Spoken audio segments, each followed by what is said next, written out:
करते ही आरजेडी का U turn, संसद में बोले राजद के सांसद, केंद्र सरकार बिहार में शराबबंदी हटवाए। राज्यसभा में बोलते हुए राजद के सांसद अमरेंद्रधारी सिंह ने कहा है कि बिहार के मुख्यमंत्री ने शराबबंदी को लेकर सालों से आंखें बंद कर रखी है। इससे हम लोगों को नुकसान हो रहा है क्योंकि इससे शराब माफिया खड़े हो गए हैं। इस राज्य को हर साल 15 से 20 हजार करोड़ का नुकसान हो रहा है। राजद सांसद अमरेंद्रधारी सिंह ने कहा कि राज्य में बालू माफिया भी खड़े हो गए हैं। सीएम नीतीश ने बिहार लघु उद्यमी योजना का किया शुभारंभ। 94 लाख परिवारों को ऐसे मिलेंगे 2-2 लाख। बिहार में जातीय जनगणना के आंकड़े सार्वजनिक होने के बाद मुख्यमंत्री नीतीश कुमार ने विधानसभा में ऐलान किया था कि बिहार के 94 लाख गरीब परिवार हो, चाहे वे किसी भी जाति से आते हो, उनको लघु उद्योग स्थापित करने के लिए सरकार 2-2 लाख रुपए देगी। इसके लिए सरकार ने कदम आगे बढ़ा दिए हैं। मुख्यमंत्री नीतीश कुमार ने एक आणे मार्ग स्थित संकल्प में सोमवार को बिहार लघु उद्यमी योजना का शुभारंभ किया और बिहार लघु उद्यमी योजना के पोर्टल का भी लोकार्पण किया। पीएम मोदी का कांग्रेस पर तंज, एक ही प्रोडक्ट को बार बार लॉन्च करने का हो रहा प्रयास।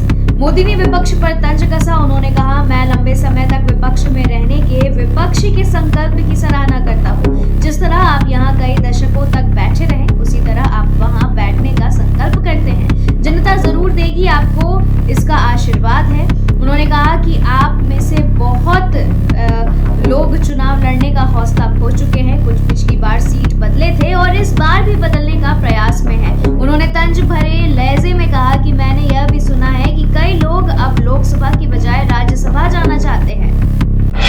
शिवसेना पर अभी भी सियासी जंग जारी। स्पीकर के फैसले के खिलाफ याचिका पर सुनवाई को एससी तैयार।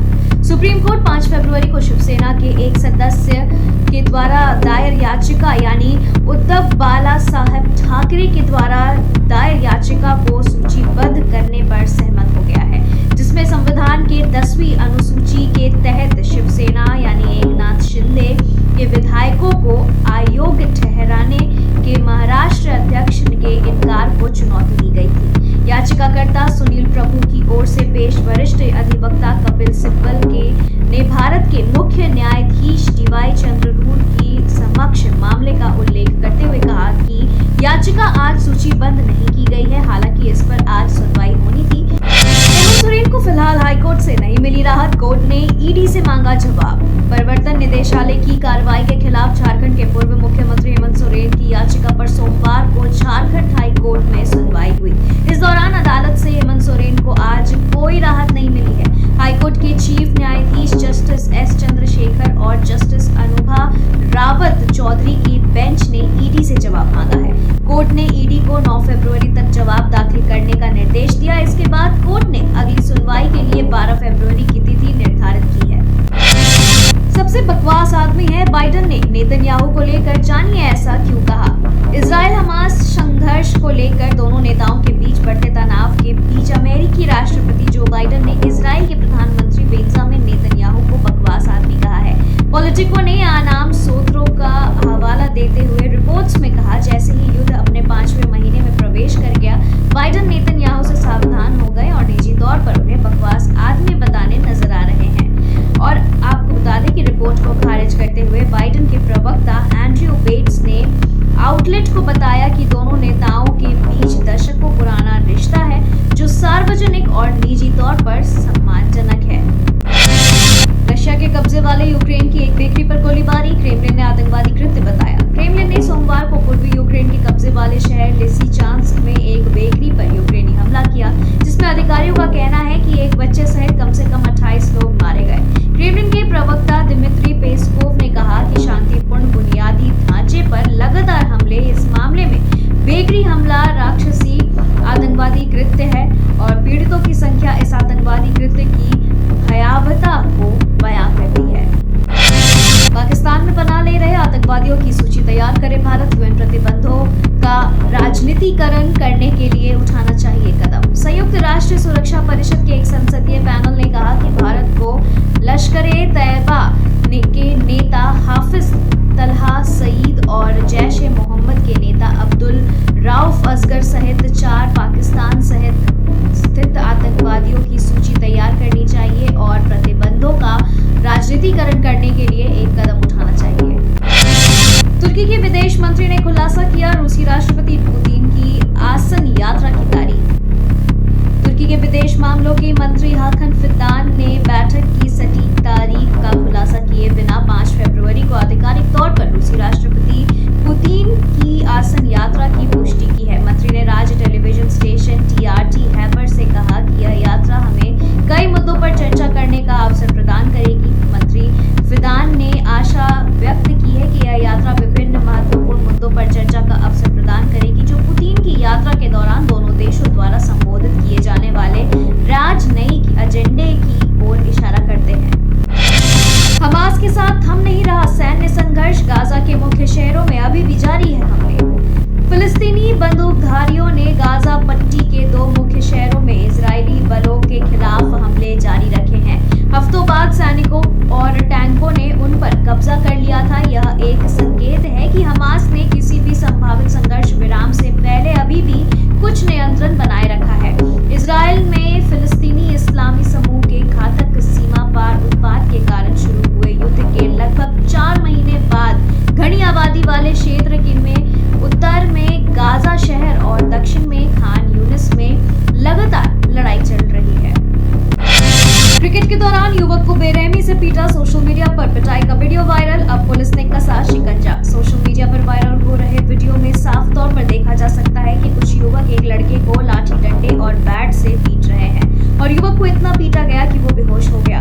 युवक के बेहोश होने के बाद भी आरोपी उसके ऊपर लाठी डंडे बरसाते दिख रहे हैं। हालांकि हम इस वायरल वीडियो की पुष्टि नहीं करते हैं। मुजफ्फरपुर के टाउन एएसपी भानु प्रताप सिंह ने बताया कि घायल युवक का इलाज के बाद अस्पताल से डिस्चार्ज कर दिया गया है। अररिया एक्सिस बैंक से 1 करोड़ लूट मामला, सहरसा से निकला लूटकांड का कनेक्शन। 23 जनवरी को अररिया में लूट की बड़ी घटना को अपराधियों ने अंजाम दिया था। एक्सिस बैंक में घुसकर 1 करोड़ 31,800 रुपए लूट लिया था और बैंक में लगे सीसीटीवी का डीवीआरस भी ले गए थे। इस मामले में पुलिस ने 2 लोगों को हिरासत में लिया है, जिसकी निशानदेही पर अन्य अपराधियों की गिरफ्तारी के लिए छापेमारी की जा रही है। अब यह बात निकल के सामने आ रही है कि अररिया बैंक लूटकांड का कनेक्शन सहरसा से जुड़ा हुआ है। कुख्यात अपराधी नीतीश कुमार गिरफ्तार, नवादा के टॉप 10 अपराधियों की लिस्ट में था शामिल। नवादा के टॉप 10 अपराधियों की सूची में शामिल नीतीश कुमार को पुलिस ने गिरफ्तार किया है। कुख्यात अपराधी नीतीश कुमार की गिरफ्तारी को पुलिस बड़ी सफलता मान रही है। नीतीश के ऊपर नवादा पुलिस ने 15,000 की राशि घोषित कर रखी थी। गुप्त सूचना के आधार पर पुलिस ने इसे खरांट मोड़ से गिरफ्तार किया है और नवादा जिले के नारदीगंज थाने क्षेत्र अंतर्गत जबरा रेल पुल के पास अज्ञात अपराधियों ने मुख्य सड़क को अवरुद्ध कर हथियार का भय दिखाकर मारपीट की और 2 लोगों से 16,000 रुपए, सोने की चेन, लॉकेट और 3 मोबाइल और 1 बैग लूट लिया था।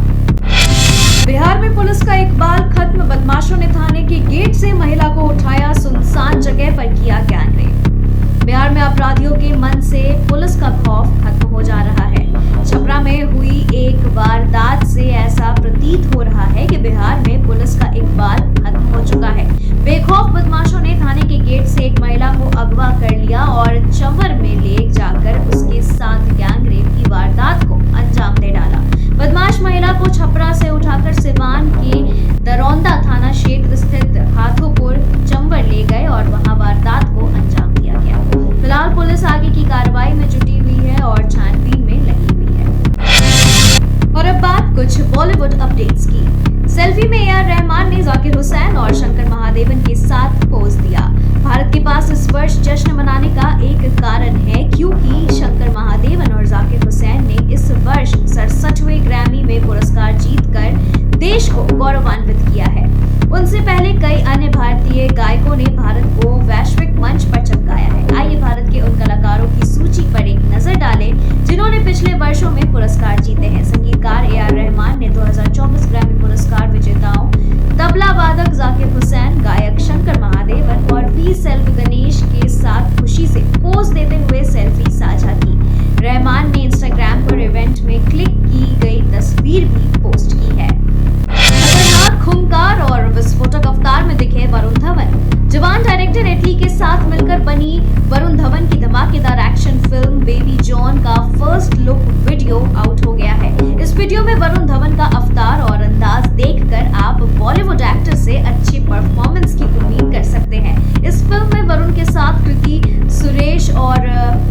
अनामिका गप्पी भी नजर आ रही हैं। बॉलीवुड और दक्षिण भारतीय फिल्म इंडस्ट्री के इस कॉम्बिनेशन को देखकर लगता है कि फिल्म में दर्शकों के लिए बहुत कुछ है।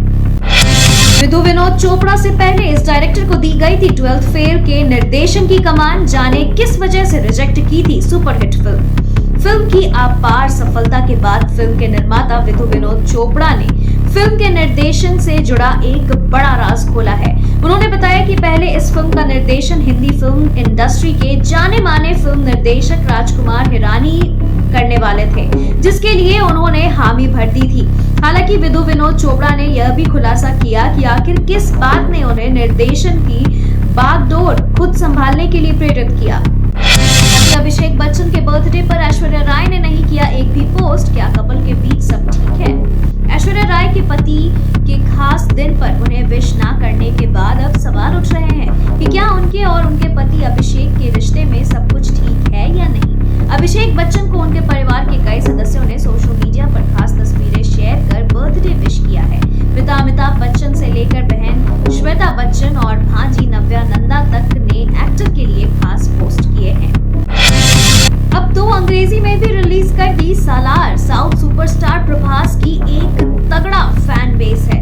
उनकी फिल्मों को काफी पसंद किया जाता है। हाल ही में एक्टर की फिल्म सालार रिलीज हुई थी और इस फिल्म को दर्शकों की तरफ से काफी बढ़िया रिस्पांस मिला था। फिल्म ने बॉक्स ऑफिस पर भी काफी बढ़िया कमाई की थी। सिनेमाघरों में रिलीज होने के बाद फैंस इसके OTT रिलीज का इंतजार कर रहे थे, जो फाइनली खत्म हो गया है। लेकिन इसमें हिंदी फैंस को तगड़ा झटका लगा है, क्योंकि अब इसके साथ साथ अंग्रेजी फिल्म में भी इसको रिलीज किया गया है। अंकिता लोखंडे पर टूटा दुखों का पहाड़। एक्ट्रेस ने खोया अपने घर का ये खास सदस्य। टीवी एक्ट्रेस अंकिता लोखंडे के ऊपर दुखों का पहाड़ टूट पड़ा है। एक्ट्रेस ने अपने एक बेहद करीबी सदस्य को खो दिया है। दरअसल अंकिता और उनके पति विकी जैन के पेट स्कॉच ने इस दुनिया को हमेशा के लिए अलविदा कह दिया है। इस बात की जानकारी एक्ट्रेस ने खुद सोशल मीडिया पर दी है, जिन्होंने अपने इंस्टाग्राम अकाउंट पर अपने डॉग की एक प्यारी सी फोटो शेयर करते हुए भावुक नोट लिखा है।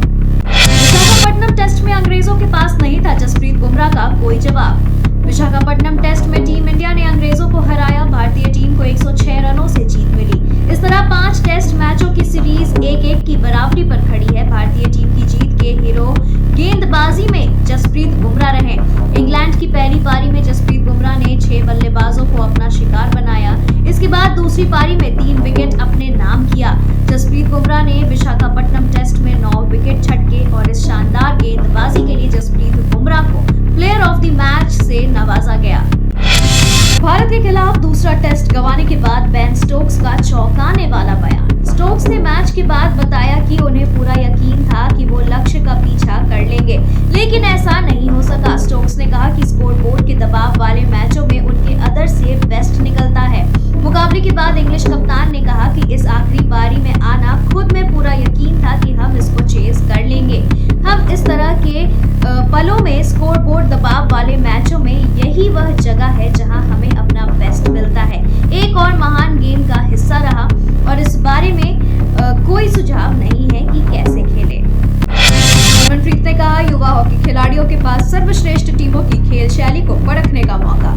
भारतीय हॉकी टीम के कप्तान हरमनप्रीत सिंह ने सोमवार को कहा कि आगामी FIH प्रो लीग चरण में भारत के युवा हॉकी खिलाड़ियों के पास दुनिया की सर्वश्रेष्ठ टीमों की खेल शैली से परिचित होने का मौका होगा।